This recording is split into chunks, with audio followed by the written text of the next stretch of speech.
all, thank you everybody for sticking around. I know it's been kind of long, but my name is Daniel, and my faculty advisor is Dr. John Marzluff, and I'll be talking to you about raven survivorship in Yellowstone. So the common raven, or Corvus corax, is the largest species of corvid. It is a highly intelligent generalist species, and typical lifespans in the wild range from about 10 to 15 years. So the data to estimate survivorship came from John's lab in Yellowstone. This lab is conducted by Dr. Marzluff and Dr. Matthias Loretto. And basically the information that they gather are the sex, the age, and the breeding status of the birds. Here you can see a picture of both of them with a net gun, and they collected 3 ravens there. And what they do is they attach transmitters, solar-powered GPS transmitters, onto the backs of ravens. And these transmitters provide information on the coordinates, the temperature, and the ground speed of the ravens in about 30-minute intervals. So a key component to developing a survivorship estimate is the fate of the bird during the duration of the study. So a bird is considered alive for the duration of the study when the temperature readings are very consistent, ground speed are positive every once in a while, and it demonstrates normal activity. Fates are determined to be unknown when the battery levels, because it's a solar power transmitter, this often happens during the winter, we lose contact with birds. And this also happens when tags are dropped, either because ravens have destroyed a tag or they get shot. And then sometimes there's a malfunction with the battery. And then ravens are considered dead when there's varying temperatures, and then also when there's no ground speed, and then high clustering of location points. And that's what I'll show you next. Here you can see a dead raven, and it has a very strong cluster. This was collected, and it was thought to be a dead individual. And then here on the left, you can see normal activities and normal patterns. There's like very light clustering, and that's very typical of ravens on a resource or just resting. And with this data, you can conduct, or I conducted a statistical model using the Kaplan-Meier model and Cox proportional hazard regression.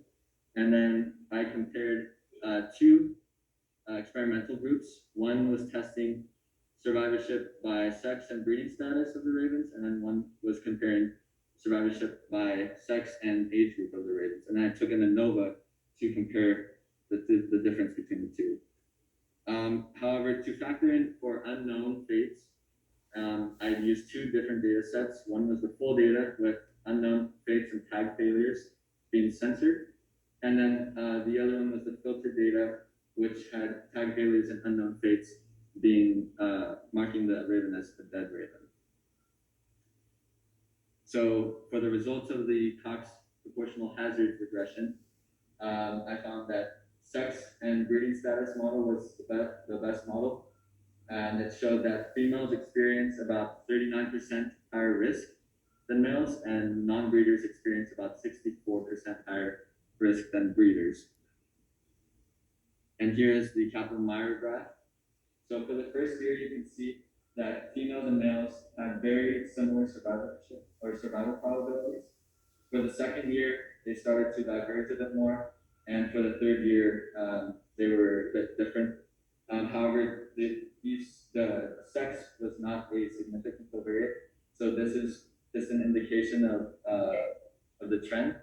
And one of the limitations was that we only had 3 years worth of data, but you can see that the trend is a bit more divergent as the time goes on. So for the filtered data, we had, again, the sex and breeding status model was the best fit, and females experienced about 71% higher risk, and non-breeders experienced about a 60% higher risk than breeding ravens.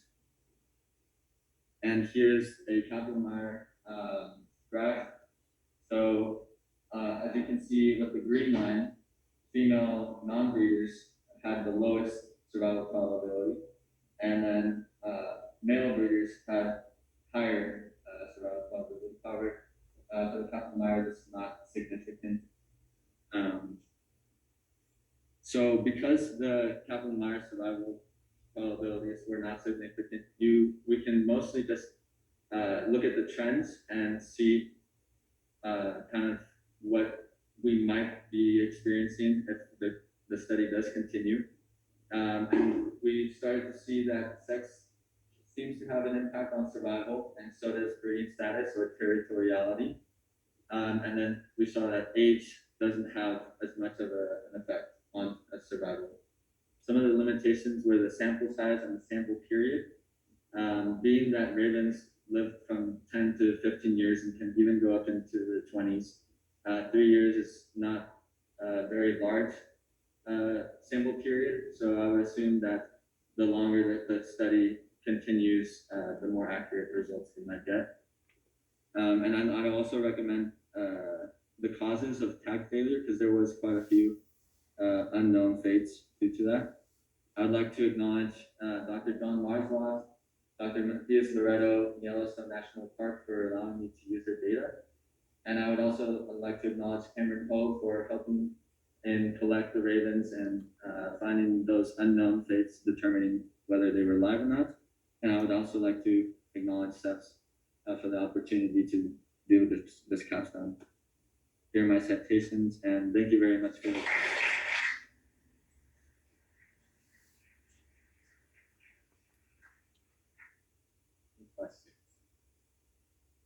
Yes. The age, so it was just juveniles and adults. Yes.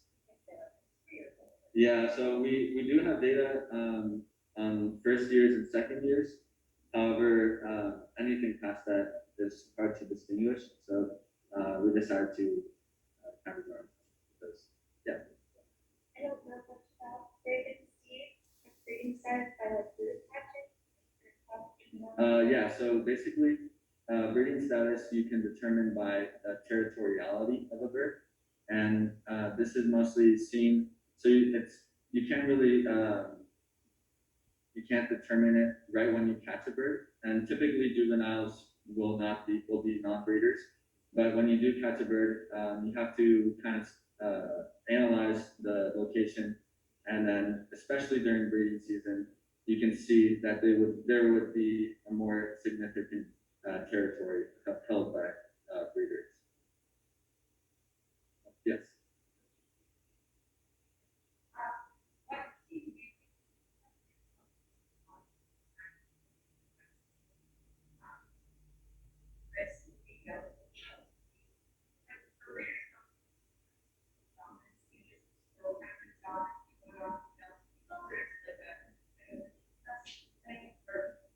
Yeah, I mean, I would assume that a part of it does have to do with dominance, and then also just the energetic cost of reproducing. But other than that, I can't see any other reasons why there'd be a difference. But mostly, I would say maybe dominance and reproduction. Based on the average age range that you can, I feel like your survival is kind of low. Yeah. Like those birds would have made for 10 years. Oh, the 10 years one? Oh, yes. Projecting out these, like, yeah. Yeah, right back to green line. Yes. Yeah. So this is the filter data set that I used. That was one of the limitations that we did have quite a few unknown fates. So in this model here, this is the non-censored one. So this is the one where unknown fates were assumed to be dead. Here, unknown fates were assumed to be just unknown fates, and they were censored.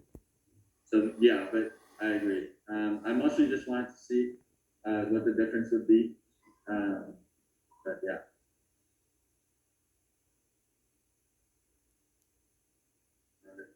Thank you very much.